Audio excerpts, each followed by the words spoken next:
Hello, everybody, and welcome to Module 2.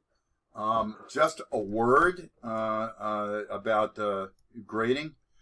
Your grades will appear. It will take me probably till about Thursday to post your grades for Module 1. Just a couple of points. Remember to respond to at least two of your classmates in addition to posting your initial post in discussion assignments. Everybody had some great ideas moving forward. Please look and look at feedback. So let's look at Module 2 and see what we need to do to get started. First of all, our learning objectives for Module 2, we're going to analyze social variables and determinants related to poverty.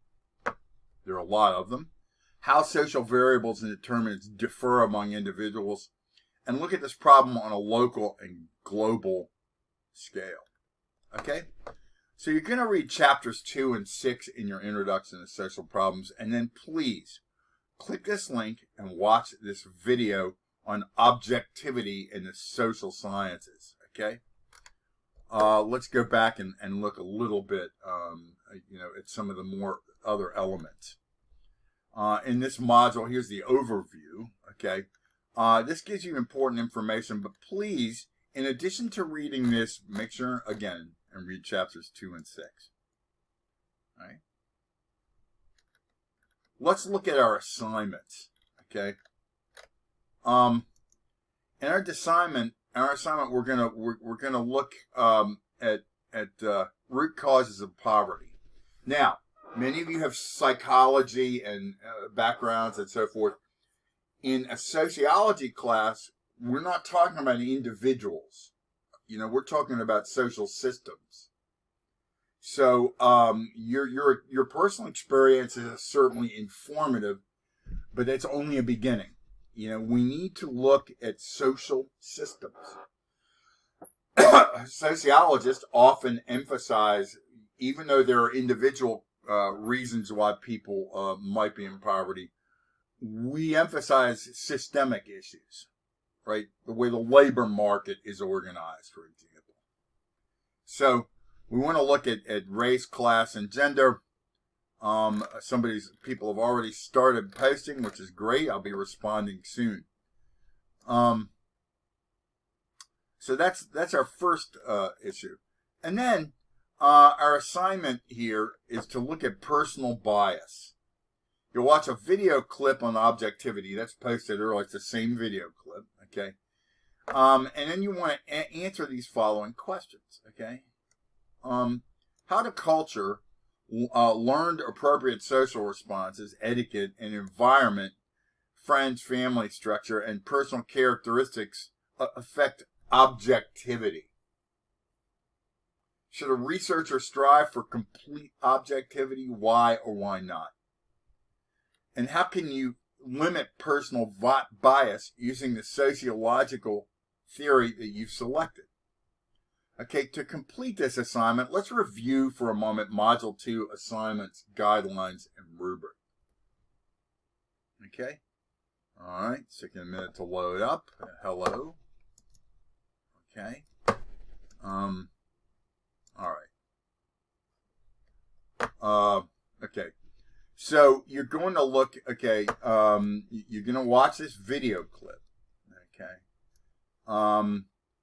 You have to identify steps and identify and limit your biases.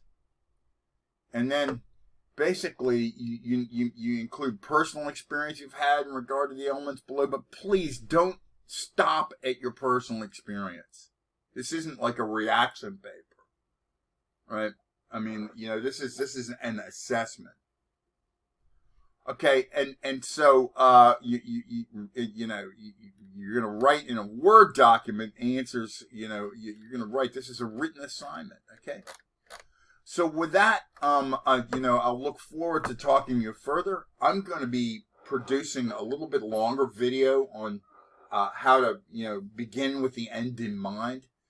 How to successfully narrow and execute your final topic. One thing I would say is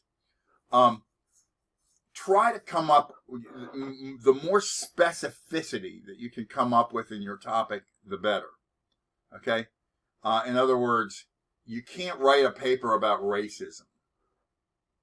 Racism, W.E.B. Du Bois, one of our foundational sociologists who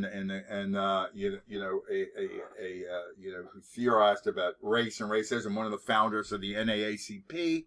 He was the first African American graduate of Harvard Graduate School, and studied with Max Weber in Germany.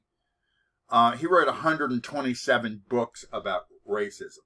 Okay, so you got to narrow it, to a topic. I think an excellent discussion post that you might have read by one of your fellow students, and I don't have the name in front of me, had to do with access of mental health facilities to women of color, right?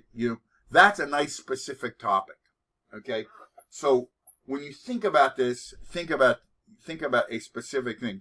You can't write a paper about COVID-19, or something like that without narrowing a topic. What's a social problem? Imagine you were in charge of a policy, and you had to make a policy, right, to correct something, right? How would you do it? Okay, so take a moment and read through the rubric here, right? You'll be graded, on this, as I move through and I do grades, right? And you'll have specific feedback as well. So hopefully, I hope this helps. I'll look forward to reading and participating in the discussion, and I'll be grading your material for Module 1, and this is true for all subsequent modules, usually by late Thursday. I'll let you know if there's a delay in any case as we move through the material. Thanks, and have a great week too.